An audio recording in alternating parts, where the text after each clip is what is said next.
Yeah. Cool.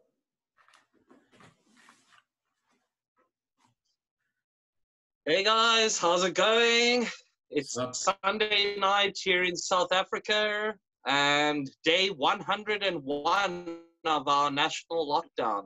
And yeah, as usual, I'm here with my media, Certus, Hilleka, Momentum, etc., etc. You guys know him. And today we're actually here with a very special guest, quite an elusive figure to get a hold of, especially during this crazy time of lockdown. But we're joined today with Derrick of DevilSpeak. So yeah, welcome, Derrick. How's it going? Yeah, how's it going? Yeah, it's going all right on my side. Things have been weird, obviously, but things are good today. Yeah, it's been definitely a very weird time, this whole lockdown period. And I mean, I think people glamorize the whole rock and roll lifestyle, and they kind of forget that, you know, we actually do have, like, you know, day jobs and real life, you know, expectations. So I guess, you know, let's just kick it off like nice and mellow. How's life been treating you this lockdown? How's things been going with you? It's a bit crazy, actually, to be straight. This last time with my work and stuff, my work gave up our offices because we were forced to work from home, and everybody found it worked for us. So our lease happened to expire now at the end of June. So I was given the task of getting rid of everything in the offices because with everybody moving home, you know, we didn't have anywhere to move all the crap that was in the office. So I have been pretty much ignoring my band and having to try and balance like dealing with people to come and buy something physically from me via, you know, Facebook groups and gun and stuff. Although the boss has been helping with the ads, and then having to do my work with it, and then my family stuff and whatnot. So it's actually been super crazy for me. This is the first weekend I've had to myself in over a month, yeah, I don't know. It's been weird. It's been weird on top of the weirdness that's going on already. Like, you know, just to be giving up the office, and you know, because I've been working for this company since 2002, and we've always had an office. So it is been pretty weird. Lots of change in and amongst change, you know. Well, I mean, obviously, yeah. You were going to say, Alec? Yeah, I mean, I guess it's interesting because, like, you're a software dev and now you're forced to almost be like sales in this time to like sell office furniture and whatnot. But like, what do you think? I'm also a software dev, and I'm like kind of the opinion now that like a bunch of software development companies are going to go officeless now. Like, I've always had that opinion, like, why should I go into an office? And that's why I started working for myself. But I kind of think that, like, yeah, it's going to become like the future, or it's going to be more embraced now. What's your sort of take on that? Yeah, totally. You know, I mean, it's something that we had never. I mean, half of our workforce kind of works from home. Sorry, my dog wants to go out. Yeah. Half our workforce kind of always work from home because they're quite far away from where the offices are. And I'm pretty close. The offices are at Westlake, and I live in like Fishingside in Cape Town. So it was interesting when we were forced to do it, how pretty much like from a work point of view and how we had to deal with kinds of what we do, like we were just as effective, you know.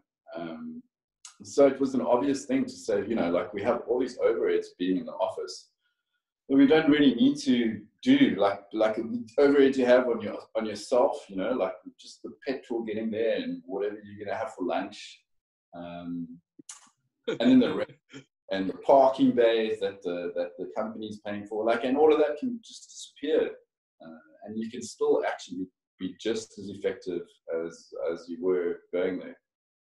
So yeah, I also think that there's a lot of software devs that are going to go this way, even beyond software devs. You know, I mean, why does a bookkeeper have to go into an office, really? Yeah. You know. Well, who knows? This might up your sales game when it comes to selling merch at concerts. So who knows? The hustle game may be strong in you now, so you might have upgraded. Who knows? Well, for me, I guess like, kind of. I guess yeah? kind of bringing things back in relation to that with the music. Obviously, before lockdown hit, DevilSpeak had a bit of a let's call it a mini little SA tour. You guys were going up to East London and surroundings. Do you guys still have plans to keep that tour schedule going when the lockdown is lifted? Yeah, look, I do want to do it. You know, I don't know that I'll do it like straight as soon as we can. Purely from the financial point of view, you know, like if we did lose money in not being able to do it, from things that cash you're just not going to get back with deposits and whatever. So it's almost like, you know, once we're at that point where we could actually do that, then maybe we will do it immediately. I don't know, because I think that's going to be a long time in the future, like at least a year away. Yeah, I have a feeling this could take a while. It could be a little bit. We could be waited till like 2021 before, like at least traveling to concerts all over the country will be actually even available. So we'll see. We'll see. Yeah, I'm thinking 2021, 2022. Well, we hope. There's going to be a lot of change, I guess, that'll be happening. I guess interrelating with the tour, you guys were also in the midst of recording a new single at Milestone Studios, which if most people that are watching this would actually know, it's one of the premier recording facilities in Cape Town. And you guys have had mixed master Jethro Harris at the helm here for you guys. Also, probably one of the best drum techs you could find. Tell me the new single. What can people expect with music? Yeah, but look, the new single, that all of that paused. Like when we hit lockdown, like everything stopped for us, and we have done absolutely nothing since then. We have now this month, because we rent practice space from a studio. This month we can actually go back. They're kind of opening and letting things go back. So we're going to go back for our first practice since like sometime in early March, actually seeing each other. So the single, like people can expect, it's a thrashier number that we do want to record, but now it's almost like we are back where we were like December last year with it, you know, like we have to now go and redo the prep work for it, actually playing together, you know, getting all those, getting that exercise machine in sync. Because like what we've realized with our band, like we practice a lot, like at least twice a week, and it's like, sorry, my dog wants to come inside, but it's like an athlete, you know, with our music. You have to be fit in it almost, physically and kind of, you know, the connection with the band, because everything's so quick and so fast, and the changes are numerous actually in our songs. So now this kind of long break, we've never had like a 3 months break of not playing. So I'm very curious to see how long it's going to take us to get back to where we know we should be. You know? And once we're there, they'll be.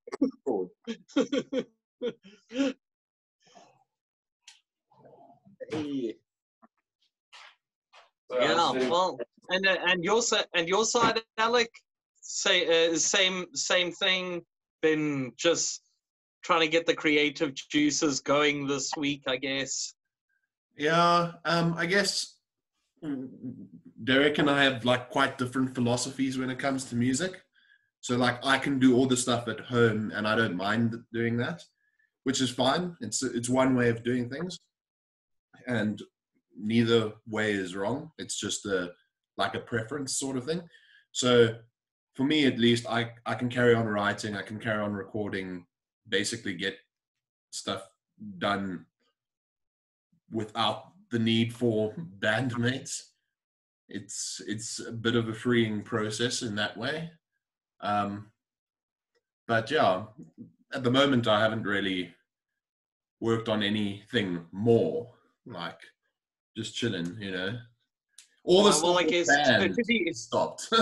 Well, I mean, to be fair, I guess where we chat now every week now on this Zoom chat, so you know, I'd be a bit motherly if I was asking you every week, oh, how are the tracks coming along, Alec? So you know, I'll probably avoid that. But I guess that actually brings a nice little segue to the next question I have for you, Derrick. Obviously, like Alex said, he's able to work and he kind of preferizes working from home. What's your opinion on analog tracking over these modern in-house, like in-home, like all done via the PC type recordings? They're both at their place, you know, and they work for different people. Like we've tried to record ourselves at home and stuff when we had the ability to, and I've always thought we suck at it. So for me, we can get more out of actually going to a studio involved with the process, and just the physical. We got 2 days in the space. I mean, you know that. And I'm like an older dude, you know, like, so I'm also, I like the experience of it. I like the experience of going into a studio like Milestone Studios, because it's, you know, that's like something I've always wanted to do, like since I've been playing music in the 90s when I started. So for me, it's definitely a bit different. I do prefer it, but the digital like recording stuff, I think it's cool. You know, I mean, we do use it for like before we go and record the single, like we do use the like recording ourselves to do the scratch tracks and to, you know, to see how things are going. Just don't use it to the extent that somebody like Alex might, you know. But it's cool. It's like the way Alec uses it is it allows him to be like he said, like independent of any other collaborators if he needs to be, you know, and you could collaborate with somebody else. But for me, I like being in a band. I like playing music with people physically in the same room, you know, even when we're recording. Like there's something to that human element that brings like the best out of me.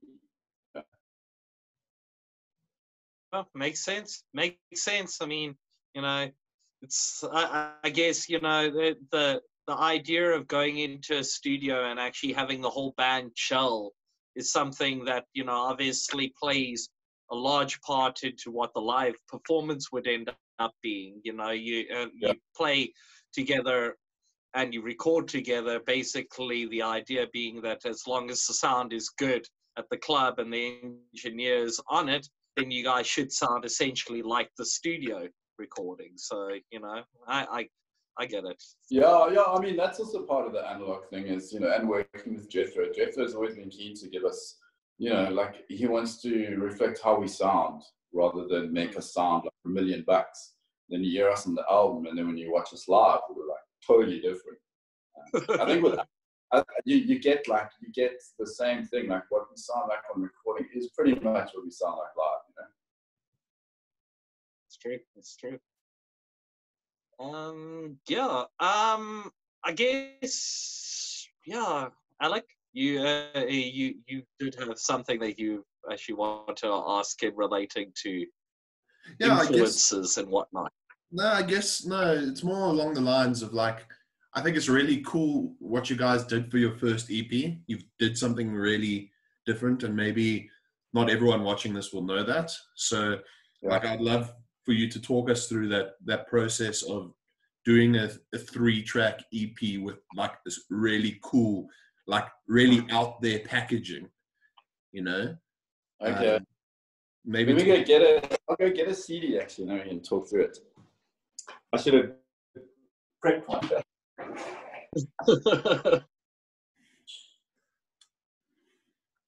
you know this is live when everything is just off the cuff and anything can happen. So cheers, guys. In the meantime, look at that. It's DevilSpeak beer. Maybe we could get a sponsorship for DevilSpeak by DevilSpeak. And it's a pretty smooth ale. Goes down. It's got a bit of a bite to it. It's a solid ale, just like the band. Definitely. So, cool, yeah. So the CD comes like that. Looks like pretty much a normal digipack. And yeah, so we recorded a 3-track EP, and it took us a while actually. And long. So the EP is called See Evil, Hear Evil, Speak Evil. And each of those See Evil, Hear Evil, and Speak Evil, we then had a piece of art kind of made for each part of the title. And then because there's 3 tracks, then we tied each of the piece of art to a track, and then made this cover that as you unfold it, it sort of starts revealing itself. So that is See Evil with the 3 eyes. And then we have Mr. Skellie in the middle. And then we have Hear Evil. And then we have Speak Evil. And then mascot over the whole thing. And hard to hold it. It folds into like an upside down cross. And actually, the reason it's an upside down cross is because if you're sitting with it in your lap, it's easier for it to fold out than if it had to fold in, towards you. And that was kind of like impetus behind that. And then we did the CD. We screen printed the CD. I don't even know if you can see it. So it kind of looked like an album, like a vinyl. Yeah, like a vinyl. And then had there's a little barcode on there that actually is the product barcode. Like you could scan it in macro if you had to get it in their system. Lots of odd things like that, and it took us a hell of a long time to do it. The longest thing was actually to find somebody in Cape Town who was willing to actually make this thing, the actual physical cover. So most people just told us to go away because it's not a jewel case, And then also, well, I'll show you, somebody hardly, I don't know if you can see so well, but that's Speak Evil. And if you turn him upside down, then you've got some little shots and views on the side. Oh, no ways. I never knew that. Yeah. I never knew that. Yeah. There's some hidden stuff in the art that, we've just done because we like doing weird shit maybe, or like, we like doing artistic things, I suppose you could say. As some sing,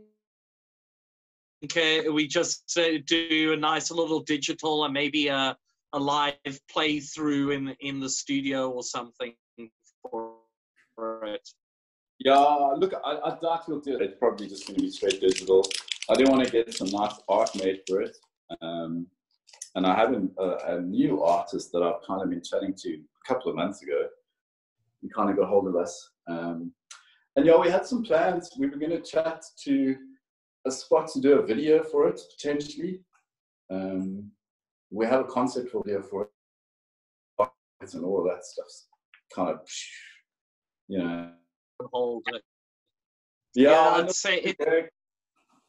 Like I said, the way we work, because we kind of physically always get together and the door, so we weren't really able to fully. But it would be nice if we could. But yeah, so once we get back to where all those things now end up, what has been nice with the lockdown is kind of being able to save money, because everybody in the band every month we have like a fee, you pay the band a fee and that covers the spots rent, and everybody pays a bit more so we can start saving money to do stuff.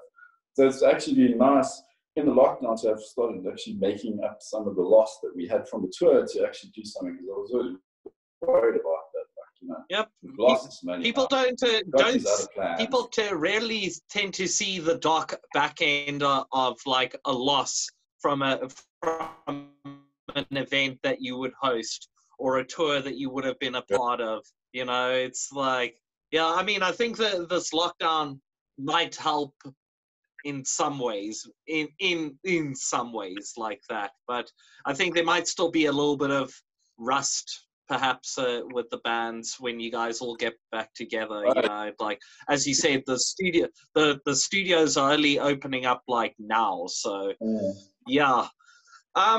I guess you were mentioning Skellie, your mascot. If you guys don't know, everybody out in internet land, the Teesprings, hosted by Draconem Media, have just launched a whole bunch of MMD Black and Draconem T-shirts, of which the previously sold out Skellie design is now back in stock. So if you guys are keen, go grab that. But you guys had a new DevilSpeak design that you were working on for the tour, kind of like a primitive ape. Can you maybe elaborate a little bit on that? We called it the Death Mask. It was kind of the tour mascot.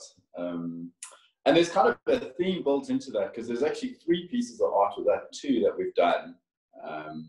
And the idea was to bring them out on 3 subsequent tours, you know, because this first tour was the first of kind of 2 or 3 we had planned ourselves. Not that we had planned it to the extent of booking places, but we had a plan of hitting Joburg, like doing tour at least twice this year, with a specific date period in mind. But anyway, the Death Mask thing, that was again Jason from Sepulchral Visions that did that for us. Like, he's done most of our art. He did all the art and the whole design of that, the CD packaging. And what we've done now is we did some shirts for that, actually. Like, you've ordered one. We're busy with those prints. There have been some, because we did some pre-orders for the tour, and then when everything cancelled, you know, some people said, well, I gave everybody the option, like, you want your bucks back or do you want a shirt, but it's going to be a Frankfurt hoodie. You know, we're not going to print the tour dates that we didn't play. So we're busy with those. And the whole idea was that this print run of the Death Mask and anything with it on is only for this tour. You know, once those things are gone, then it's gone. Then the next tour will be the evolution of that piece of art. Obviously, you mentioned that you do have merch available. For anybody that wanted to grab perhaps any of the few limited copies of the Digipack that are still available, or any of the merch or beanies or T-shirts that you might have, what are the best ways for people to get a hold of you guys to place an order? Because obviously the postal system is slowly starting to open up, so we can start a career around SA again pretty shortly. Yeah, I'm not sure about overseas. I do have merch I have to send overseas, actually. And when we hit lockdown, I checked and I wasn't allowed to send it. No.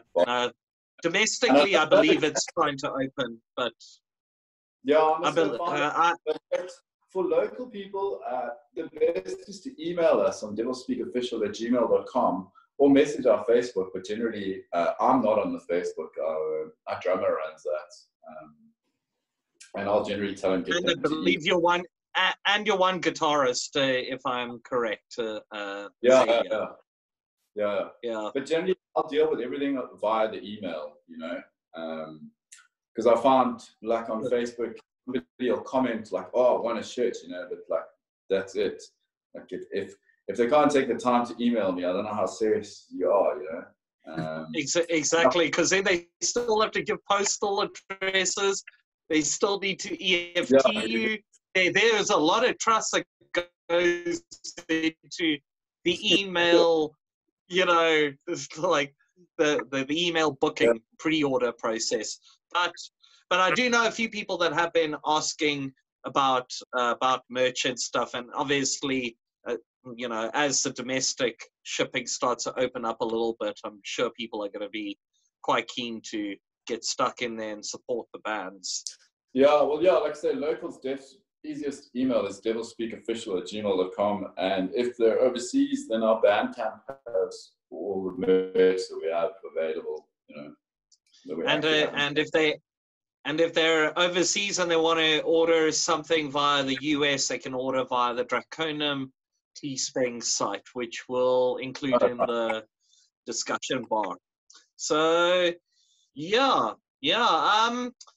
I guess trying to bring some, I don't know, round this off in a weird way. What are your thoughts on the SA, on the local metal scene moving forward after this lockdown? How do you think we're going to bounce back as far as the local metal scene? I guess we could think macro in terms of South Africa, but maybe Cape Town would be a better topic. Yes, I don't know, hey. Something I realized in lockdown is that I get a lot of my scene news from actually seeing people at shows and going out to shows and bumping into people and stuff like that, because I'm not on social media. And now, this deep into lockdown, I actually have no idea what's going on in the Cape Town metal scene at the moment. You know, absolutely no idea. Even on the South African metal scene, other than if people are actually sending me something, like, otherwise I don't know about it. So from bouncing back, I don't know myself, you know, like, I have to figure out how I'm going to bounce back, never mind the scene. Like, how do I get back into this? And I'm kind of not keen to get onto social media for it. You know, you're not really missing much, man. It's a necessary evil under the best of circumstances. But look, I mean, the media is like, the streaming stuff is happening, and it's funny actually, like, how that's almost become overwhelming now with the amount of streams that are going on. You know, went from nothing to like overwhelming. And it's funny, we did that's consumerism. I guess that's consumerism 101, you know? Yeah. Like, when people see something they like, they want 2,000 of it. But I'm curious to see, like, what the costs are, because I've been very interested in streaming, because I think looking at it from the point of view of, like, if you're a South African band, if you really want to hit people overseas, like, streaming is a very good way to do it, you know?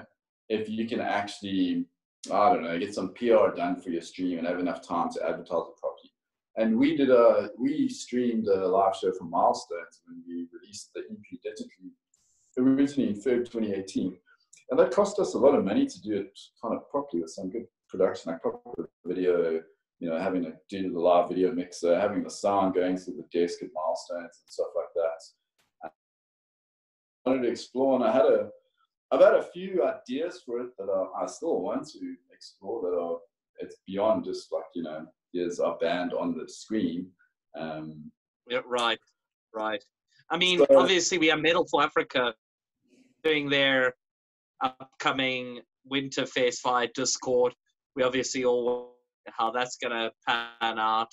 I mean, it's all trying to find a way to just to perform to a camera.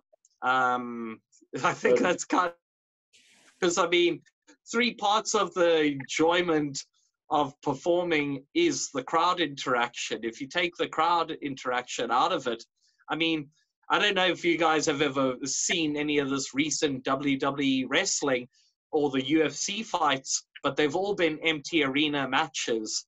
And you almost lose a little bit of something when it's just the band performing, you know? It's like, sure, people are going crazy in the comments section, but it's like, you know, you need that human interaction, I guess, you know?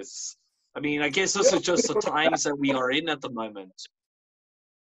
Yeah, maybe from the band sort of, but there's stuff you can do with the production that you can make it feel better on the screen, you know, than it might be feeling for the band, you know, for the people that are watching. I mean, I saw a fantastic, there was a concert that Nuclear Blast aired recently of Pain, Peter Tangrian of Hypocrisy, his other band, and they had a 360 view camera from Abyss Studios, from his recording studio where everybody was playing in, basically in the room, and with a full 360 view that viewers could see everybody play and move the camera. Was definitely. Yeah, that's an idea. That's an idea I've explored with somebody, and then this person happened to get in a really bad bike accident, and it just fucking died. We were going to explore doing a 360 video kind of streaming thing as well. I had that idea like 2 years ago, but we never did it.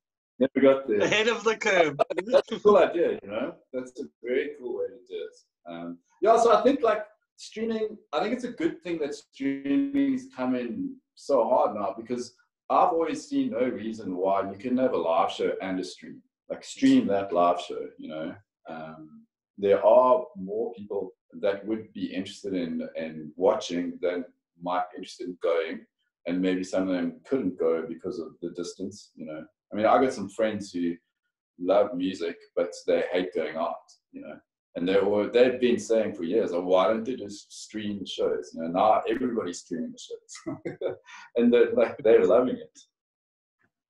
So there's a whole market there that's still going to be there even when things come back to normal, Yeah.